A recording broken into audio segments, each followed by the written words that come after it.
আমেরিকার শিক্ষা ব্যবস্থায় এক আমূল পরিবর্তনের সূচনা হয়েছে। ট্রাম্প প্রশাসনের পরিকল্পনার অংশ হিসেবে শিক্ষা বিভাগকে ধীরে ধীরে ভেঙে ফেলার প্রক্রিয়া শুরু হয়েছে। এর প্রথম বড় পদক্ষেপ হিসেবে ফেডারেল স্টুডেন্ট লোনের দায়িত্ব ট্রেজারি ডিপার্টমেন্টের হাতে তুলে দেওয়া হচ্ছে। বর্তমানে প্রায় 70 লাখের বেশি ঋণ গ্রহীতা খেলাপি বা ডিফল্টার তালিকায় রয়েছেন। ট্রেজারি ডিপার্টমেন্ট এখন থেকে এই ঋণ খেলাপি আদায়ের মূল দায়িত্ব পালন করবে। শিক্ষা সচিব লিন্ডা ম্যাকমাহন জানিয়েছেন, দশকের পর দশক ধরে চলা অব্যবস্থাপনা দূর করতেই এই সিদ্ধান্ত।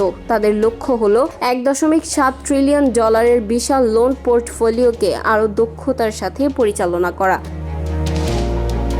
তবে এই পদক্ষেপ নিয়ে তৈরি হয়েছে চরম বিতর্ক। অনেক বিশেষজ্ঞ মনে করছেন এটি কোনো সংস্কার নয়, বরং বিভাগটিকে পুরোপুরি বন্ধ করার একটি কৌশল। এতে করে ঋণ গ্রহীতাদের অধিকার সুরক্ষা ব্যাহত হতে পারে এবং নতুন ধরনের প্রশাসনিক জটিলতা তৈরি হওয়ার আশঙ্কা রয়েছে। প্রেসিডেন্ট ট্রাম্পের নির্দেশ অনুযায়ী কংগ্রেসের অনুমতি ছাড়াই প্রশাসনিক চুক্তির মাধ্যমে শিক্ষা বিভাগের কাজগুলো অন্য বিভাগে সরিয়ে নেওয়া হচ্ছে। এই পরিবর্তন আমেরিকার শিক্ষার্থীদের ভবিষ্যতে কী প্রভাব ফেলে সেটি এখন দেখার বিষয়।